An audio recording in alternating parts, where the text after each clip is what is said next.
The militant moderate is with us on the show. How you doing, Alan? Oh, doing very well. Doing splendid. How about you guys? We're doing okay. So, George, just tell us how you know Alan. He's been on your show, hasn't he? I think we clashed on Is that my right? show. I think so. I feel that. Anyway, Alan, no hard feelings. No, as long as you're accustomed to a good thumping, I'm accustomed to continuing to give it to you. So you're the host of Battle Line. You and whose army? Mate? One already in place, my good man. Already in good place. All centrists have a certain advantage over you ideologues, be you from the left or the right, and that is we're not as rigidly locked into orthodoxy. Yeah, so you say you're not an by default, ideologue, we have but greater you are. flexibility. No, the difference is you say you're not an ideologue, but it quickly became apparent to my listenership that you really were an ideologue. You're backing McCain, and not many people are doing that, and I think that showed just how dogmatically you were clinging to the right-wing ideas that you really believe in. So one is an ideologue by virtue of not having views commensurate with your own. Well, thanks for the update. I appreciate that. You don't do well in Socratic dialogue, do you? That is to say, point, counterpoint, counter to point, counterpoint. Actually, I was for McCain by default. He was not my favorite. If I had my druthers, I'd have Clinton back. I'm a centrist. I love Clinton. I thought he did 2 great terms in a row. But unfortunately, neither he nor anybody like him was available, and I thought McCain had demonstrated a greater history of bipartisanship, if that's truly the coin of the realm, when it comes to bringing about unity, whereas Barack Obama had 0 history in reaching across the aisle. Therefore, I thought McCain, by default, was far less ideological. And not many people seem to agree with you. Well, I don't believe that any time your guy did not win, that necessarily made you feel that you were wrong.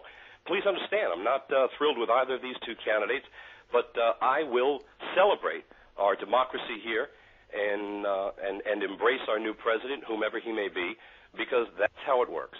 So if it is Barack Obama, Alan, you're not thinking of emigrating or anything ridiculous like that, no? No, I think that's silly. I think people need to grow up. You know, sometimes one side wins over the other, and I'll be perfectly honest with you, sometimes I'm rooting for the standard bearer of one party versus the other. But I refuse to be in lockstep.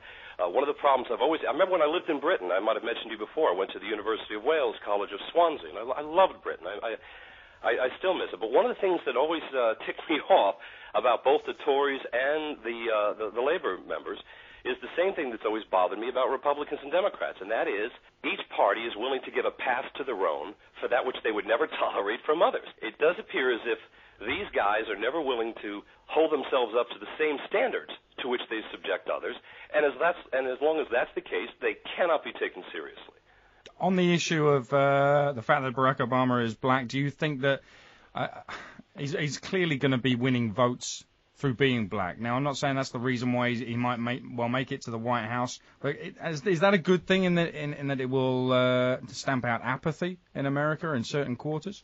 I've always believed that, you know, if it's wrong to oppose a candidate based on race, then it's equally wrong to support a candidate based on race. It seems intellectually impoverished to assert otherwise.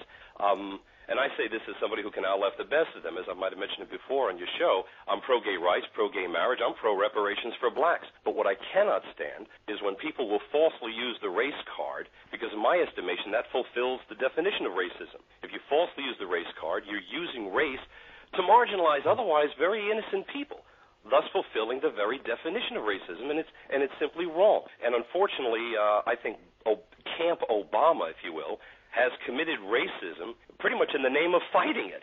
And he does it by characterizing dissent as racially motivated whenever it challenges Obama's more vulnerable flanks. And I think that's intellectually disingenuous. I mean, by this measure, any person of color would never have to defend his political position again. How does that have anything to do with equality?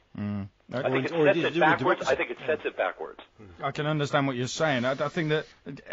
Are you accepting that Barack Obama is going to be the new president? Is that where you're at right now? Well, as I've mentioned on your wonderful station a few times, I've been thinking that the polls were trending that way, and I thought it was pretty much going to happen. And I'm not at all surprised, given the financial circumstances in which we find ourselves, because classically, the people generally vote by their pocketbooks. And as everybody knows, the entire universe has gone through one hell of an upheaval over the last 4 or 5 weeks. And I think they just want a break. And you know what? Maybe the Republicans just need a break. You know, they're going to have a couple of years off because the next midterm election is going to be in 2010.